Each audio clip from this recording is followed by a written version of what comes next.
The rain was coming down hard at 2:17 a.m. when Marcus Blackwood stepped out of his black Lamborghini outside Danny's diner. The neon sign flickered weakly in the storm, casting red and blue shadows across the empty parking lot.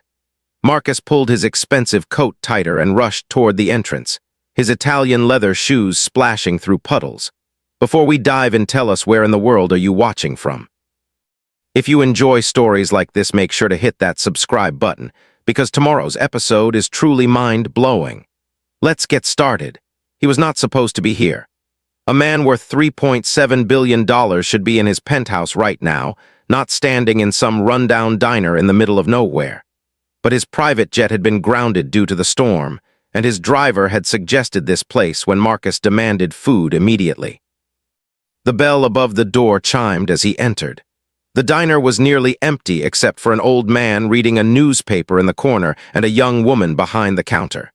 She looked to be in her early 20s, with dark hair pulled back in a simple ponytail. Her name tag read Alina. Marcus took a seat at the counter and immediately pulled out his phone, speaking loudly into it. "Yes, I understand the jet cannot fly in this weather, but I need to be in Tokyo by 8 a.m. their time. Find me another solution." He ended the call with an angry swipe and looked around the diner with obvious disgust. Alina approached with a menu and a warm smile. "Good evening, sir. What can I get started for you tonight?" Marcus barely glanced at her. "Coffee, black, and whatever passes for food in this place." He went back to his phone, typing furiously. Alina poured his coffee and set it down gently. "Our special tonight is homemade meatloaf with mashed potatoes. It's really good." "Fine, whatever." Marcus waved her away without looking up. His phone rang again, and he answered immediately. "What do you mean the Korean deal fell through? I specifically told them the terms were non-negotiable." As he talked, his voice grew louder and more aggressive. The old man in the corner looked up from his newspaper with disapproval. Alina continued working quietly, refilling coffee and cleaning tables, but Marcus could see her glancing his way occasionally. When his food arrived, Marcus took one bite and made a face. "This is terrible. What kind of establishment are you running here?" He pushed the plate away dramatically. Alina's smile faltered slightly, but she remained polite. "I'm sorry you don't like it, sir. I can get you something else if you'd prefer." "Something else? Look around. This place is a dump. I bet none of you people even have a proper education." Marcus gestured dismissively around the diner. "I'm trying to conduct important business here, worth more money than this entire town has ever seen, and I have to deal with substandard service." The old man closed his newspaper with a snap. "Young man, there's no need to be rude to the lady." Marcus turned to glare at him. "Mind your own business, old man. I'm Marcus Blackwood. You probably don't know who I am, but I own 12 companies and employ over 50,000 people worldwide. When I'm dissatisfied with service, I have every right to express it." Alina set down the coffee pot she was holding and looked at Marcus directly for the first time. "Actually, sir, I know exactly who you are. Blackwood Industries, founded in 2008, specializing in international shipping and logistics. Your hostile takeover of Patterson Freight made headlines last month." Marcus blinked, surprised. "Well, at least someone here reads the news." "I read more than just news," Alina said calmly. She walked over to the old man and began speaking to him in rapid Spanish. The man smiled and responded in kind, and they had a brief conversation before Alina returned to Marcus. "What was that about?" Marcus asked, his tone suspicious. "Oh, I was just telling Mr. Garcia that his granddaughter got accepted to medical school. He's very proud." Alina began wiping down the counter near Marcus. "He doesn't speak much English, but his granddaughter is going to be a doctor. Amazing what proper education can do, isn't it?" Marcus snorted. "Lucky for her, most people in places like this don't have those opportunities." Alina continued cleaning, but her movements became more deliberate. "You know, Mr. Blackwood, it's interesting that you mention education. I've actually been following your business practices quite closely." "Oh, really?" Marcus smirked. "And what would a diner waitress know about international business?" Well, for starters, I know that your recent expansion into Southeast Asia has been challenging due to language barriers with local partners. Elena's voice remained conversational, but there was something different in her tone now. Marcus set down his coffee cup harder than necessary. Where exactly are you going with this? Elena shrugged. Nowhere in particular. It's just that I read in the Financial Times last week that you lost a major contract in Thailand because of miscommunication during negotiations. Something about translation errors in the final agreement. Now Marcus was paying full attention. How do you know about that? That information wasn't made public. Oh, it wasn't in the main article. But if you read Thai financial publications like I do, you get a different perspective on international business deals. Elena smiled sweetly. The Bangkok Post had quite a detailed analysis of what went wrong. Marcus stared at her. You read Thai newspapers. Among others, when you're interested in international business, it helps to get information from multiple sources. Elena moved to refill his coffee cup. Your company has been having similar issues in several markets, actually.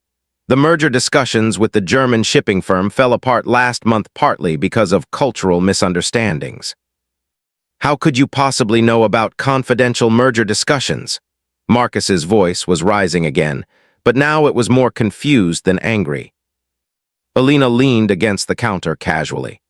Herr Mueller gave an interview to Der Spiegel where he mentioned that the American partners seemed unprepared for the cultural aspects of doing business in Germany.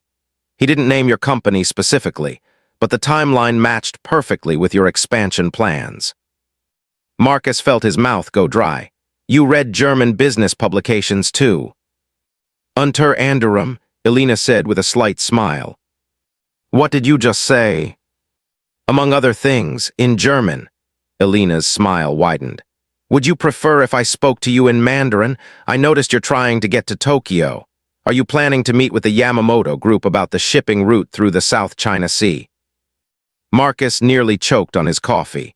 That meeting is completely confidential. There's no way a waitress in a roadside diner could know about it. Elena tilted her head thoughtfully. Well, if you read the Nikkei Asian Review regularly and cross-reference it with shipping industry reports from Hong Kong, patterns start to emerge. Plus, Yamamoto-san mentioned in a Tokyo Business Today interview last month that they were considering new partnerships with Western companies for Pacific routes. You read Japanese business newspapers? Marcus's voice was barely above a whisper now. Hai-su desu, Nihongo wo hanashimasu, Elena replied smoothly. Marcus stared at her, his arrogance slowly crumbling. What else do you speak? Elena pretended to think about it. Well, let's see. There's Spanish, obviously, since I grew up in a bilingual household, French from my undergraduate studies, German and Japanese from graduate school, Italian because I spent a summer in Rome, Portuguese from working with Brazilian import companies, Russian from my thesis research, Arabic from a year I spent in Dubai, Korean because of my interest in their technological innovations. And Mandarin, of course, since it's essential for anyone serious about international business. The diner had gone completely quiet except for the sound of rain against the windows. Even the old man was listening intently now. Graduate school, Marcus managed to croak. MBA from Wharton, with a focus on international business and cultural communication. Undergraduate degree in international relations from Georgetown. Elena poured herself a cup of coffee and took a sip. I also have certifications in 6 additional languages and spent 3 years working for a consulting firm that specialized in helping American companies avoid exactly the kinds of mistakes your company has been making. Marcus felt like the floor was shifting beneath him. Then, what are you doing working in a diner? Elena's expression softened slightly. My father owns this place. He had a heart attack 6 months ago and Mom couldn't handle it alone, so I came home to help out while he recovers. She gestured around the modest restaurant. This place put 3 kids through college. It might not look like much to you, but it represents 30 years of honest work and sacrifice. The old man, Mr. Garcia, said something in Spanish and Elena laughed. What did he say? Marcus asked quietly. He said that money can't buy respect, but it can certainly buy humility if you're willing to learn from it. Alina turned back to Marcus. He's right, you know. I've worked with billionaires who understood that wealth doesn't make them superior to other human beings. Some of the smartest, most insightful people I've ever met were taxi drivers, shop owners, and yes, even diner waitresses. Marcus looked down at his hands wrapped around the coffee cup. For the first time in years, he felt genuinely ashamed of his behavior. The Korean deal that fell through, Alina continued gently. It wasn't because your terms were unreasonable.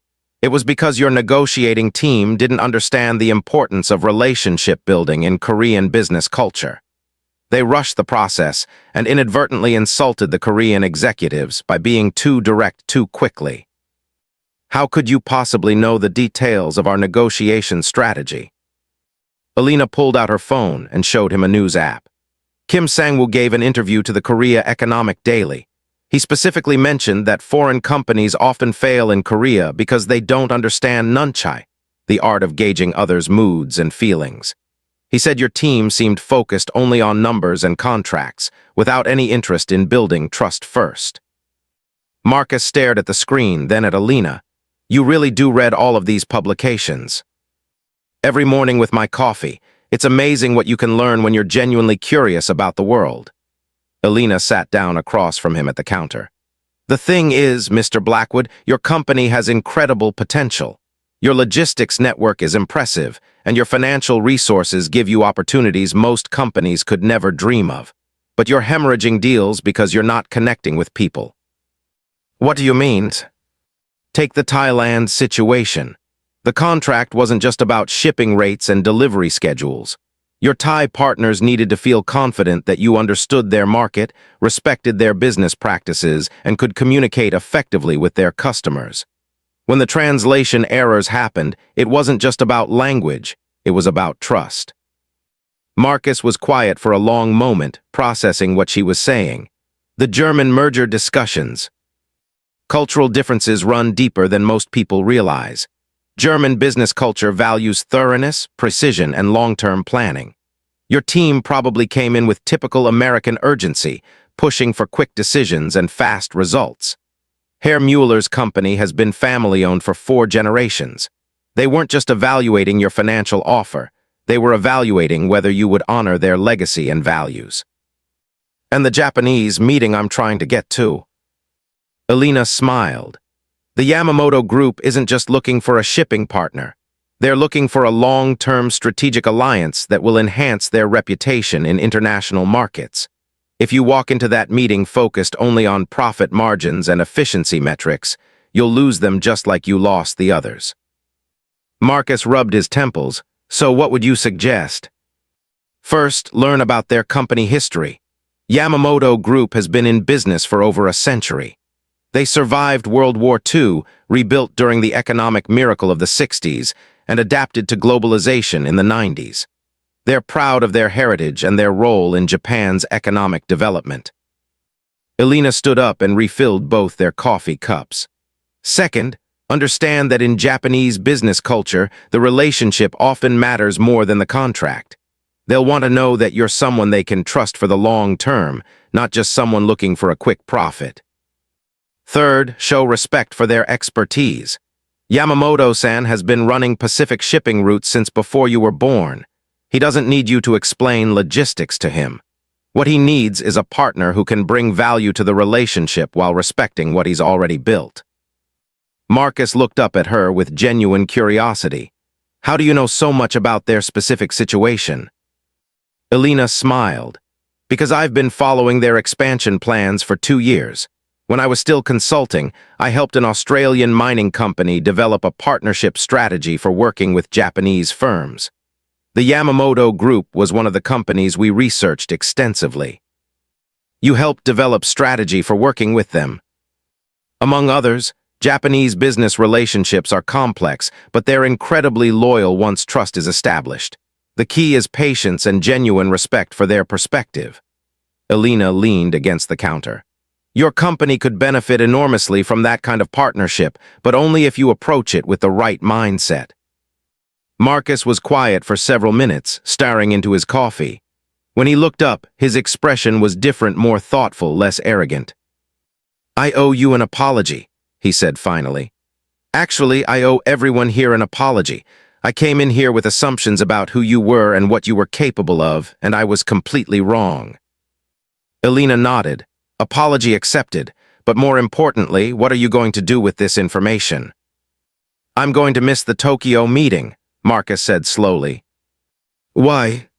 "Because you're right. If I go in there unprepared, focused only on what I want instead of what they need, I'll just repeat the same mistakes I've been making everywhere else." Marcus pulled out his phone and started typing. "I'm going to postpone the meeting and spend the time preparing properly." Elena watched him work for a moment. "Can I make a suggestion?" "Please." "Don't just postpone it.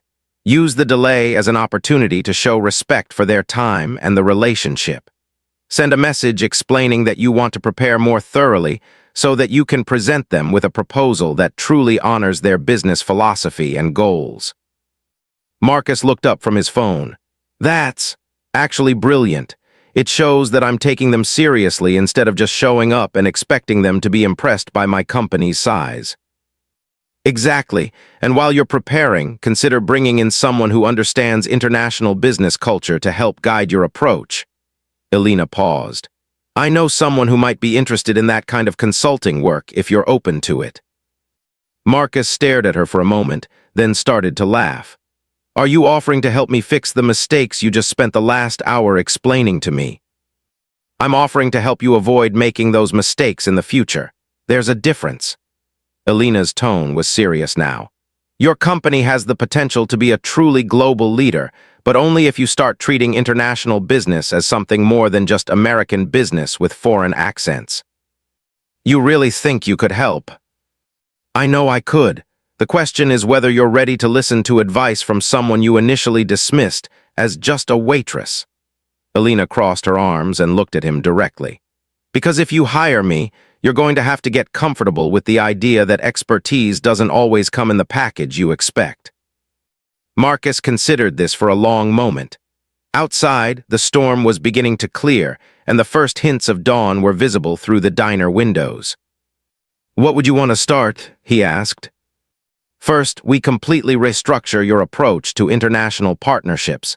Instead of focusing on what you can get from other companies, we focus on what you can give. Value creation instead of value extraction. Second, we invest in cultural education for your entire international team. Not just language training, but deep cultural immersion. Your negotiators should understand the business customs, social expectations, and communication styles of every market you enter. Third, we develop long-term relationship strategies instead of short-term deal-making tactics. This means slower growth initially, but much stronger partnerships over time." Marcus nodded slowly. "That sounds expensive." "It is, but it's a lot less expensive than continuing to lose major deals because of cultural misunderstandings." Elena poured the last of the coffee into his cup. "Besides, you can afford it. The question is whether you can afford not to do it." The bell above the door chimed as another early morning customer entered. Elena greeted them warmly in what sounded like Portuguese, and they responded with obvious relief and gratitude. "Who was that?" Marcus asked. "Truck driver from Brazil. He's been driving for 36 hours straight and was worried about finding someone who could understand him." Elena started preparing fresh coffee. "Happens more often than you'd think. This diner sits right on a major trucking route, and we get drivers from all over the world." Marcus watched her work, seeing her completely differently than he had just a few hours earlier. "You help them all." "When I can. It doesn't cost anything to be kind, and you never know when someone might need a friendly voice in their own language." Elena smiled. "Besides, some of my best business insights have come from conversations with people who travel internationally for work. Truck drivers, flight attendants, cargo ship crews. They see how global business really works at ground level." "That's not something they teach in business school." "No, it isn't. Business school teaches you theory and case studies, but real international business is about human connections, cultural understanding, and genuine respect for different ways of doing things." Alina looked at him seriously. Your competitors probably know the same theories you do. The advantage comes from understanding people. Marcus finished his coffee and pulled out his wallet, but Alina waved him away. Coffee's on the house. Consider it an investment in a potential business relationship. She handed him a business card that looked far more professional than he had expected. Think about what we discussed.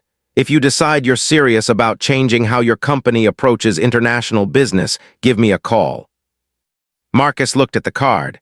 Elena Rodriguez, International Business Consultant, MBA, Wharton School of Business. Below that were phone numbers and email addresses, along with a small logo for Global Cultural Solutions. You have your own consulting firm. I told you I'm just helping my father while he recovers, but that doesn't mean I stopped being a business consultant. Elena smiled. I can work from anywhere, and video conferencing makes it easy to stay connected with clients worldwide. Marcus stood up and put on his coat, which no longer seemed as important as it had when he first arrived. Elena, can I ask you something? Sure. When I first walked in here, you knew exactly who I was and probably had a good idea of what kind of person I was going to be. Why didn't you just refuse to serve me or ask me to leave? Alina considered the question carefully. Because everyone deserves a chance to be better than their worst moment. You were tired, stressed, and dealing with business problems that were clearly frustrating you. That doesn't excuse rudeness, but it explains it. And because, she continued, I've learned that the people who are most resistant to learning are often the ones who need it most. You're clearly smart and successful, but you were missing something important about how to connect with people. I thought maybe, if the conversation went the right way, you might be willing to learn. Marcus extended his hand to her. Thank you for the lesson, for your patience, and for showing me that assumptions can be dangerous in business and in life. Alina shook his hand. Just remember this feeling the next time you meet someone whose expertise might not be immediately obvious. Some of the most valuable lessons come from the most unexpected teachers. As Marcus walked toward the door, the Brazilian truck driver called out something in Portuguese. Alina translated. He says to drive safely and that the storm is clearing ahead. Marcus turned back to her. What did you tell him about me? I told him that you're a businessman who's learning that success means more than just making money. He said that's the most important lesson anyone can learn. Marcus nodded and walked out into the early morning air. The storm had passed, and the sky was beginning to show hints of sunrise. As he got into his car, he realized that this unexpected stop had taught him more about business than most of his expensive consultants ever had. He pulled out his phone and called his assistant. Janet, I need you to postpone the Tokyo meeting, and I need you to research everything you can find about Japanese business culture, the history of the Yamamoto Group, and the cultural significance of long-term partnerships in Japanese commerce. Sir, are you feeling all right? Marcus looked back at the diner, where Alina was serving coffee to the truck driver and chatting easily in Portuguese. I'm feeling like I just learned something very important about how to do business properly. And Janet, start looking into cultural training programs for our international team. It's time we started taking our global partners seriously. As he drove away, Marcus realized that the most valuable deal he had ever made hadn't involved contracts or profit margins. It had involved admitting he was wrong and being willing to learn from someone he had initially underestimated. The lesson would change everything about how Blackwood Industries approached international business. But more importantly, it would change how Marcus Blackwood approached other people. Sometimes the most important education happens in the most unexpected places, delivered by teachers who don't look anything like what you expected.